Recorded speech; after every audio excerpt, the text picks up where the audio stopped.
é que essa folha de pagamento contenha tudo isso e com seus eventos respectivos, como admissão, alteração, afastamento, eventos de saúde e segurança, que a gente vai ver um pouquinho aqui por alto, como é que serão inseridos, desligamentos, reintegração, processo trabalhista, ou seja, tudo vai estar dentro dessa folha de pagamento, inclusive os trabalhadores sem vínculo empregatício, tá? Aqueles trabalhadores que prestam serviço e não são funcionários ou não são empregados daquele empregador. Alguém pode estar pensando, bom, se vai mudar tanta coisa, se o negócio é tão complexo como parece, e se eu cometo um erro, o que acontece? Se eu cometer um erro, não tem problema nenhum. Ninguém vai morrer por conta disso. Cometer um erro, você pode retificar, alterar ou excluir a informação. Quando é que você vai retificar a informação? Quando essa informação estiver errada desde o início. Então, você colocou uma informação lá, por exemplo, colocou a data de admissão de um trabalhador e depois você verificou que a data não era aquela, era um dia antes ou um dia depois, né? O que você vai fazer? Vai entrar no sistema e vai fazer a correção, a retificação daquela informação. Ou alterar a informação. Quando é que você vai alterar uma informação? Você inseriu lá uma informação, vamos supor que você... Qual é seu nome? Alessandra. Vamos supor que você inseriu a informação da Alessandra lá no E-Social e ela era solteira. Claro, ela se casou e quis mudar de nome, e aí a informação ficou diferenciada, não é isso? E você tem que alterar. Muito simples, vai lá e você altera aquela informação dizendo que a Alessandra agora é casada e acrescentou o sobrenome do marido, por isso mudou a informação. Simples assim. Ou se não, você pode excluir a informação, tendo em vista que quando você colocou, ela estava totalmente equivocada. Por exemplo, colocou a informação lá de um trabalhador que era de outro. E aí você vai lá e exclui a informação. E aí você pergunta, ué, mas então a gente pode chegar lá e mexer em tudo? Pode. Pode, mas tudo vai ficar registrado. Então, qualquer alteração, qualquer exclusão, qualquer retificação que for feita, vai ficar registrado no E-Social. Quem fez a alteração, a data em que foi processada, a hora e qual o motivo. Então, não vai ter problema. E isso que parece ser um Big Brother da vida, né? Quer dizer, a pessoa vai ter controle total sobre ela, é interessante pelo seguinte: quantas vezes um trabalhador trabalha numa empresa e, depois de anos e anos de trabalho, por alguma razão ele vai embora, ou morre, ou se aposenta, e aí entra um outro que não sabe de nada que aconteceu. E ele tem que refazer uma série de coisas sem, ao menos, saber como que aquilo era feito. Aqui, a gente não vai ter esse problema. Por quê? Qualquer dúvida que essa pessoa venha a ter no futuro, ela pode ir lá no passado e ver o que aconteceu, as alterações que foram feitas, as exclusões. Ou seja, ela não perde aquela informação, mesmo que ela tenha sido acontecida há muito tempo atrás. A gente não teria essa perda de informação nunca. Os dados vão ser enviados para o E-Social através de protocolos de envio e recibo de entrega. Como é que é isso? Você tem a informação para enviar para o E-Social, enviou a informação através do arquivozinho XML, que eu falei. O sistema vai receber a informação e vai mandar um protocolo para você, um protocolo de envio, dizendo assim, olha, recebi tua informação, ela vai ser analisada, e se ela estiver consistente, ou seja, se as informações estiverem todas corretas, elas vão ser inseridas no banco de dados do E-Social. Caso elas não estejam consistidas, ou seja, tem algum equívoco, o sistema vai devolver o arquivo e dizer, olha, a tua informação não foi ingressada no banco de dados, tendo em vista que tem esse erro. Então, faça isso ou faça aquilo, reenvie e ela será inserida no sistema. E você pergunta, pô, mas que importância tem isso? Muita. Porque hoje as informações que são enviadas, via de regra, para o Estado, elas não são confrontadas no momento em que são recebidas. Você manda a informação e, muito tempo depois, você está crente que aquela informação está cadastrada, está registrada corretamente, e ela sequer foi recebida porque tinha um erro. Por exemplo, um erro num arquivo. E você não sabia. Aqui não. Aqui ela só vai ser inserida no sistema a partir do momento que ela estiver correta. Tá? Aí, estando correta, você vai receber um recibo de entrega da informação, dizendo: sua informação estava precisa, foi inserida no banco de dados, está aqui o número do protocolo. E esse número de protocolo você vai guardar para, se futuramente você precisar de qualquer informação sobre aquele evento ou sobre aquele arquivo, você tem o número de protocolo. Tá certo? Bom, o envio dessas informações, ele pode ser feito de duas maneiras. Ou pode ser feito informação a informação, ou pode ser feito em lotes de até 50 eventos, desde que esses 50 eventos estejam todos eles dentro de um mesmo grupo. E a gente tem 3 grupos. Grupo 1, os eventos iniciais e de tabela, os eventos não periódicos e os eventos periódicos. Então, você pode enviar até 50 eventos de qualquer um desses grupos, sem necessariamente ter que mandar cada informação de per si.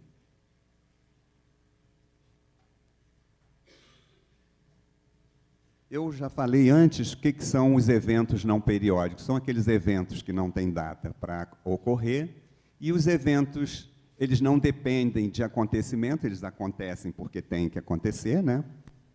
Enquanto isso, os eventos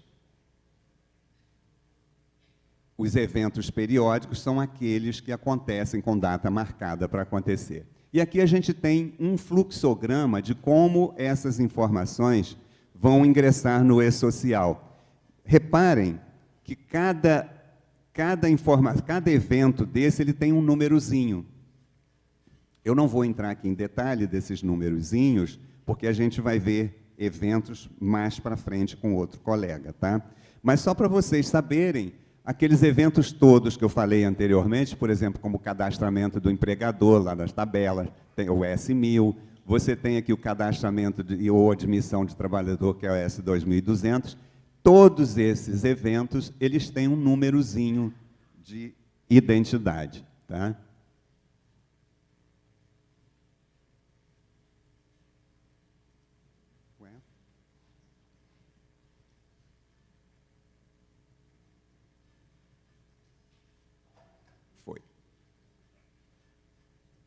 A gente tem, além disso, os eventos de saúde e segurança no trabalho. Também a gente, como não está no foco da apresentação aqui, a gente vai só dar uma olhada nesses eventos, o que seriam. Por exemplo, a gente tem o evento de tabelas de ambiente de trabalho, a gente tem os eventos, condições de ambiente de trabalho, os fatores de risco, os eventos de insalubridade, periculosidade e aposentadoria especial, o monitoramento da saúde do trabalhador, a comunicação de acidente de trabalho, a CAT, que agora vem para dentro do e-social também, e os afastamentos temporários. Tá? Como é que essas informações vão ser enviadas pelo empregador para o e-social? Elas vão ser enviadas de 2 maneiras diferentes. A primeira, através do web service, ou seja, aquele sistema corporativo da empresa, que é o sistema de folha de pagamento. Então, uma das maneiras é isso, e, na verdade, não vai mudar muita coisa com relação à forma como a empresa envia hoje. Por quê? A empresa ou vai pegar o programa de folha de pagamento dela e vai adaptar ao e-social, ou vai adquirir um programa novo já adaptado à situação do e-social. A outra forma é através do aplicativo web, mais ou menos da mesma forma que o empregador doméstico faz hoje. Tá? E a gente vai ver aqui que, primordialmente, a gente espera que as informações sejam enviadas lá pelo aplicativo pelo web service do empregador. Por quê? Porque lá ele tem todas essa tarefa de transmissão das informações automatizadas, coisa que ele não teria, por exemplo, através do site do E-Social, que só vai ser utilizado numa contingência, a gente vai ver aqui na frente. O que seria a contingência? Vamos supor que o empregador está transmitindo os dados dele através do programa de folha de pagamento e esse aplicativo ou o próprio computador deu um problema qualquer. E ele fica impossibilitado, às vezes, no último dia, para enviar aquelas informações. Ele vai poder, de forma contingenciada, enviar as informações que faltam através do site, ou mesmo num outro computador qualquer, entrar no site ou numa LAN house e enviar as informações para o Estado, sem problema. Isso toda vez que ele for impossibilitado de transmitir as informações lá pelo aplicativo dele, certo? E quando é que vai ocorrer isso? Numa perda de comunicação, por exemplo, da rede, numa perda de comunicação entre as filiais. Então, toda vez que acontecer um problema desse, ele vai usar alternativamente o site do E-Social. Não, um não invalida o outro. Na verdade, são alternativas. Tá?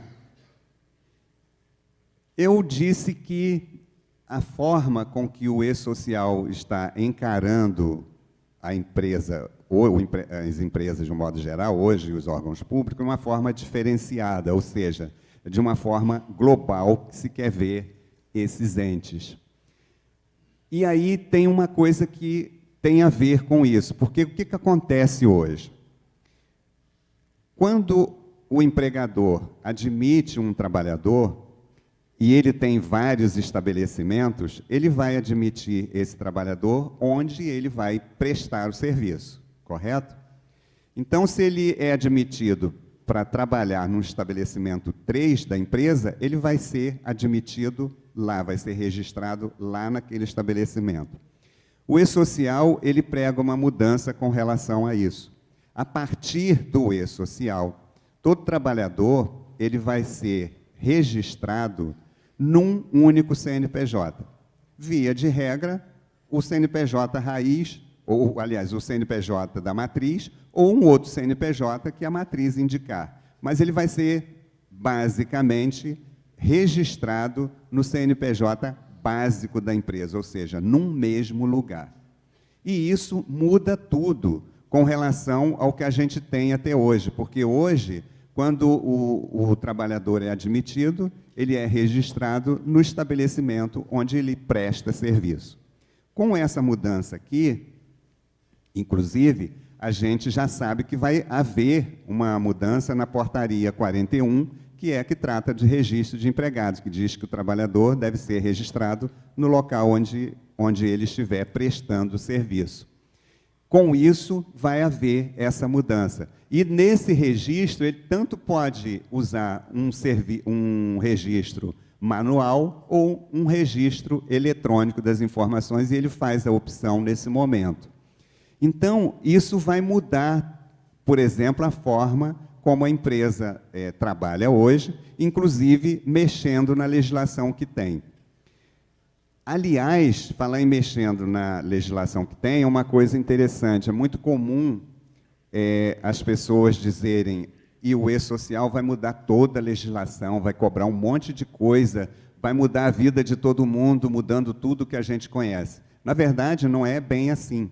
A única coisa que vai ser efetivamente alterada é a forma de transmissão das informações.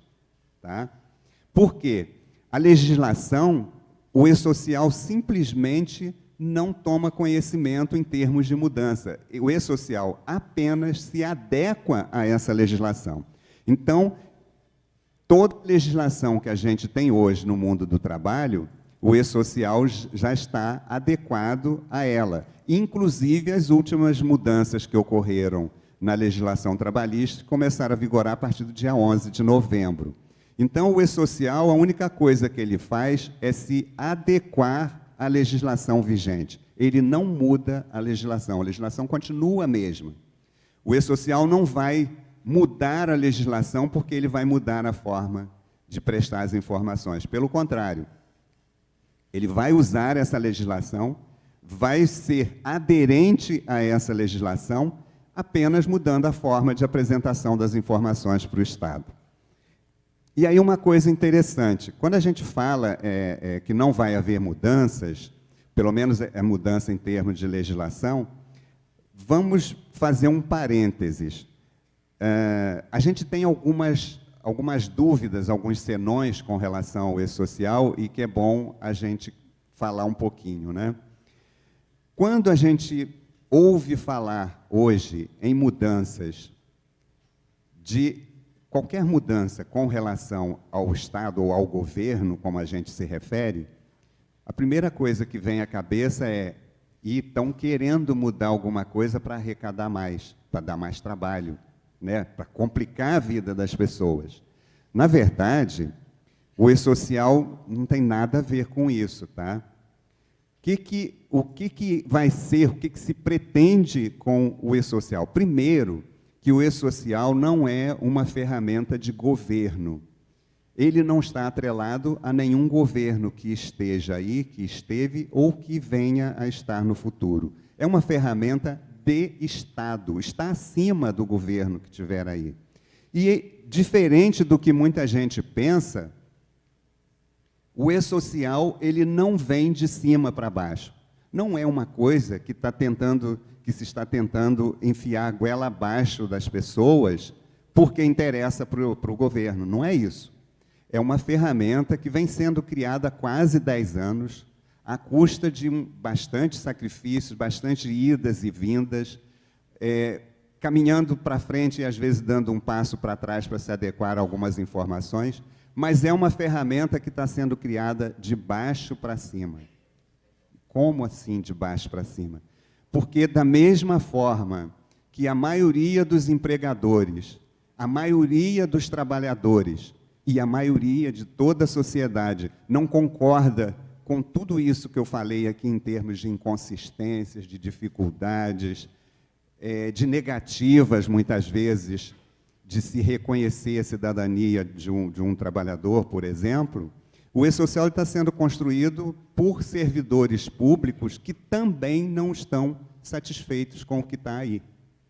Então, é desagradável para a gente, enquanto servidor público, chegar numa empresa, por exemplo, e ouvir, olha, como é que eu vou fazer com informações tão desencontradas e que muitas vezes eu não consigo chegar aonde eu quero chegar?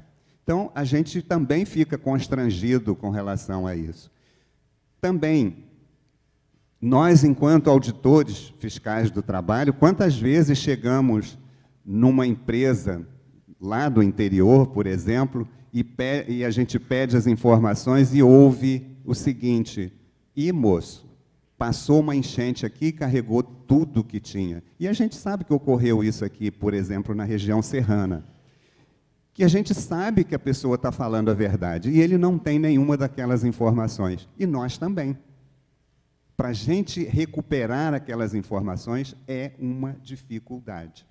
Imagina um trabalhador que trabalhou numa empresa dessas e cuja documentação desapareceu de uma hora para outra. Se ele precisar comprovar alguma coisa, como é que ele comprova? Isso é constrangedor para nós também.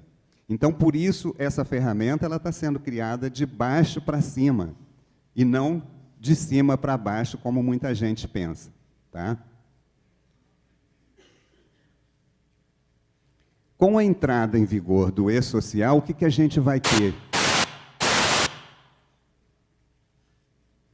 O que é isso, hein? Várias obrigações acessórias, elas vão ser substituídas, tá? Ou mesmo eliminadas. E a gente tem uma relação delas aqui.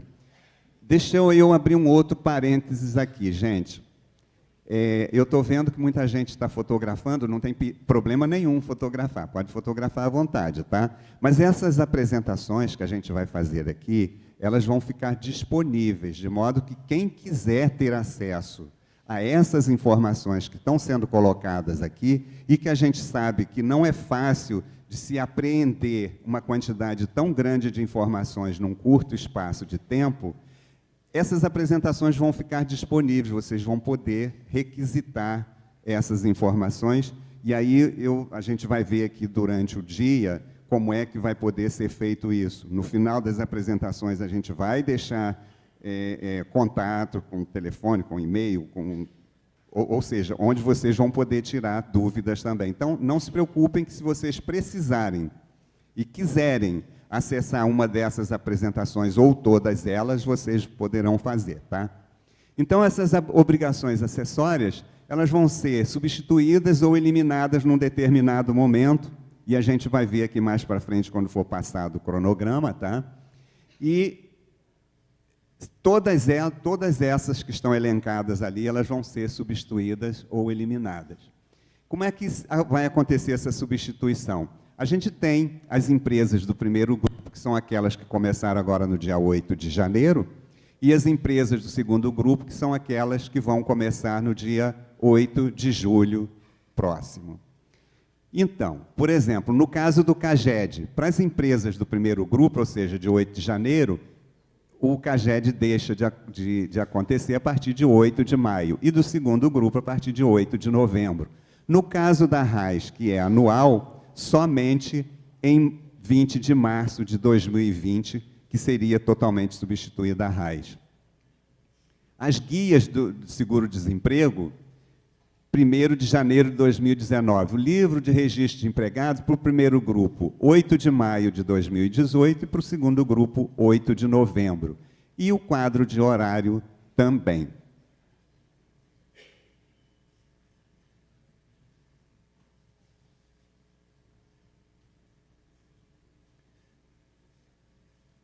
Vamos ver aqui o que, na verdade, a gente pretende, ao final, com o e-social. O e-social, ele pretende, através de um canal digital, integrar o Estado ao contribuinte, a qualquer contribuinte. Mas ele vai além disso. Além de uma integração com o contribuinte, o que o e-social pretende é uma integração também, uma conexão do Estado com o cidadão. Eu falei aqui que, muitas vezes, o cidadão ele se vê na impossibilidade de acessar um direito dele, como, por exemplo, o direito à aposentadoria, por falta de informações. É uma das coisas que o e-social quer fazer. A integração desse cidadão com o Estado, de tal forma que ele não precise mais, a partir do e-social, tomar tanto tempo da vida dele para correr atrás de alguma coisa que é um direito líquido e certo dele. Então, uma das ideias, ou uma das premissas do e-social é fazer essa integração. E mais, fazer essa integração do cidadão com o Estado, do contribuinte, também com o Estado e não só do contribuinte. Então, na verdade, não está se olhando aqui só a parte contribuinte, Estado, Estado, contribuinte, e sim o cidadão, Estado, onde se procura dar mais cidadania a esses cidadãos na hora que eles precisam, na hora que eles têm que recorrer ao Estado. Era o que eu tinha para passar para vocês. Antes, eu queria colocar uma informação aqui, como eu falei, aqui está o meu e-mail, lá no Ministério do Trabalho.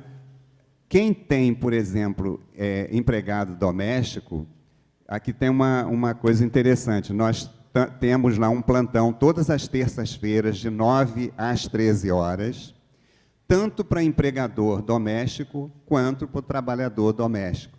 Então, o empregador doméstico, se tiver uma dúvida de como usa como é que usa a ferramenta do e-social com relação a um evento qualquer, basta usar aquele e-mail ali e fazer um agendamento toda terça-feira, de 9 às 13 horas. Tá?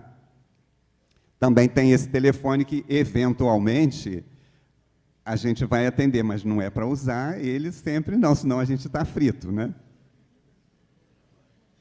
Também a gente tem, com relação ao e-social doméstico, um canal que quer dizer, temos um e-mail, esocialdoméstico@mte.gov.br, para onde podem e devem ser enviadas dúvidas, tanto do empregador quanto do empregado.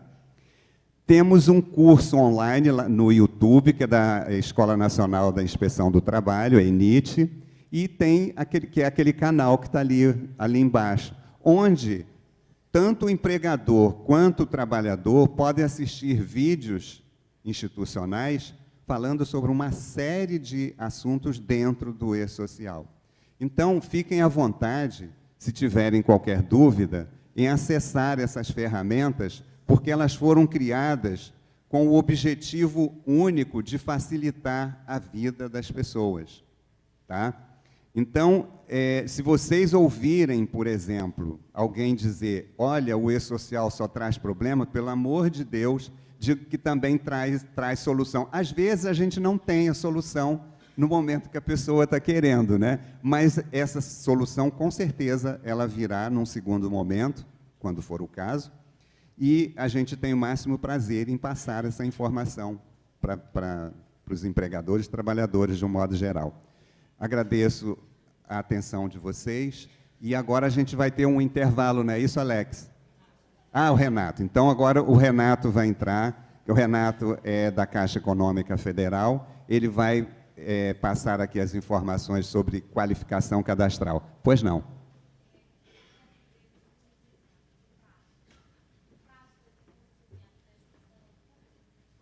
Então, quanto ao cronograma, o Alex vai falar detalhadamente sobre o cronograma. Tá?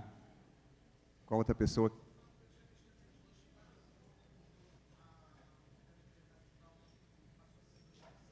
Isso. Então, na verdade, só por alto, para você não ficar assim chateada, na verdade, tem o cronograma básico, que é 8 de janeiro e 8 de julho, ou seja, 8 de janeiro para as empresas grandes com faturamento acima de 78 milhões e 8 de julho para as empresas menores com faturamento abaixo disso e os órgãos públicos começando em janeiro de 2019. Mas tem um faseamento, ou seja, essa obrigatoriedade ela foi dividida em fases. O Alex vai detalhar esse faseamento para vocês. Tá bom? Obrigado, gente. Obrigado.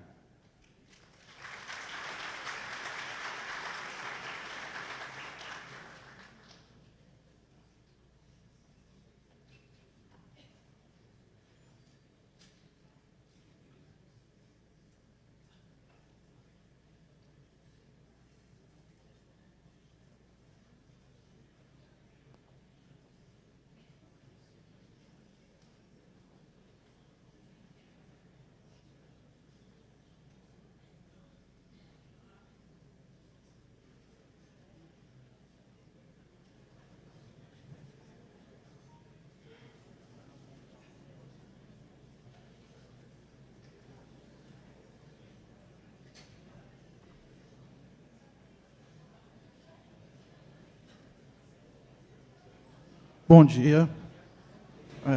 Como foi apresentado pelo colega João, eu sou Renato, sou auxiliar operacional da GFUG, que é o setor da Caixa que cuida do Fundo de Garantia, no caso aqui, Rio de Janeiro e Espírito Santo. Tá? Eu vou falar para vocês hoje um pouco sobre qualificação cadastral. Fazendo uma analogia para a gente entender um pouquinho a importância dessa qualificação cadastral, vamos imaginar que o e-social é um avião, tá? E todo o país vai ter que embarcar nesse avião para fazer uma viagem. Quem faz o check-in antes, pela internet, em casa, com tranquilidade, chega no aeroporto, cara, só despachar a bagagem e entrar no voo. Quem deixa para a última hora, tem que pegar uma fila gigantesca, às vezes tem dor de cabeça, tudo para poder embarcar. Então, essa qualificação cadastral é um check-in antecipado para a gente poder funcionar legal no e-social. Tá? Eu vou explicar para vocês como que a gente pode antecipar isso para não ter problema depois, na hora que o e-social entrar em vigor, legal para vocês, entendeu? Então, aqui é um cronograma rápido, mais ou menos como o João acabou de falar para vocês, das grandes empresas que já começaram a colocar os dados lá no e-social a partir do dia 1/5 desse ano. Elas vão começar a ter a obrigatoriedade mesmo do e-social e, no caso do FGTS, a partir do dia 7/6, que vai ser a primeira guia de recolhimento. As demais empresas, a partir do dia 7/12, e os entes públicos, aqueles que tiverem, que pagam a FGTS, que muitos ainda pagam a FGTS, a partir, foi demais, do dia 7/6 de 2019. Então, assim,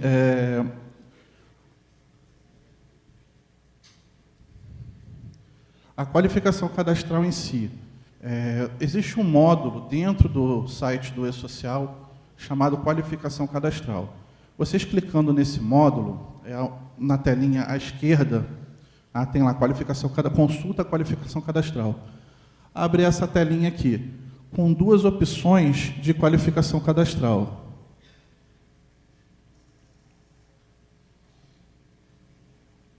A online e a em lote. Tá? Eu vou falar para vocês um pouquinho de cada uma e qual a importância delas. Essa é a qualificação cadastral online.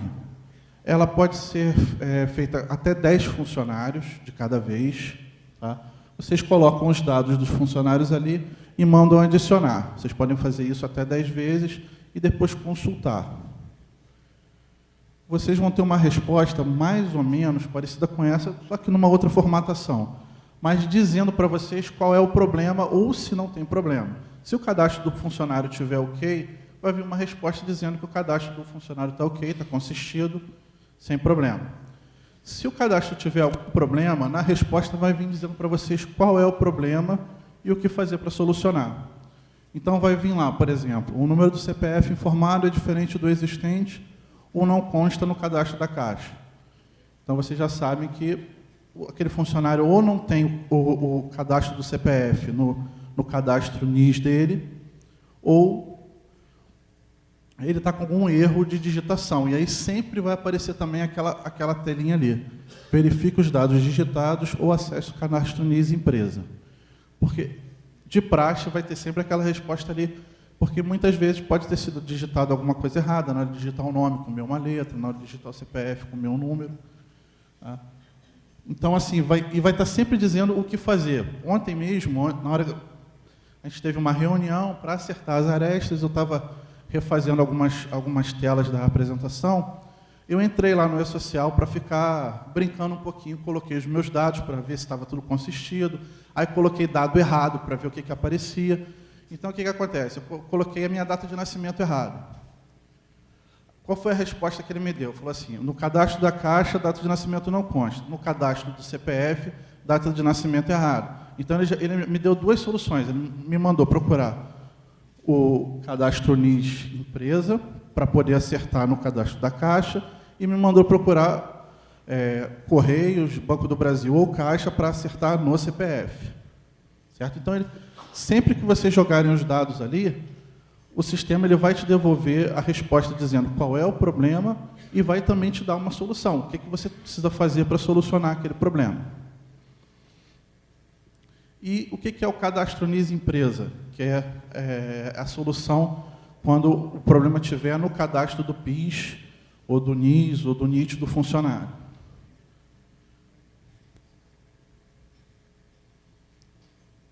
Dá só uma passadinha aqui, depois eu volto lá. O cadastro NIS empresa é uma solução que a Caixa tem para poder resolver o problema. Que imagina só se todas as empresas do país, com tantos problemas que a gente tem no cadastro, resolvesse mandar o funcionário na agência da Caixa para resolver o problema. Não ia ter agência da Caixa suficiente para atender todo mundo. E olha que tem agência da Caixa para caramba no país. Então, o que acontece? A Caixa criou uma ferramenta dentro do Conectividade Social para resolver esse problema. Então, as empresas elas vão acessar o cadastro NIS, esse cadastro NIS em lote, vão no site da Caixa, na área de downloads, como está escrito ali, ó, documentos para downloads, e vão baixar esse layout de guia de qualificação cadastral. Ele lá no site da Caixa está como assim, guia qualificação cadastral.pdf. Ali explica como construir o layout, tudo bonitinho. O empregador vai colocar os dados do funcionário ali e, pelo conectividade social, vai enviar essa informação. O formulário tem que estar, o arquivo tem que estar nessa formatação, tá? Cadastro NIS.d, aí o ano, o mês e o dia, e a sequência. Vai ter um limite de caracteres, então, de repente, você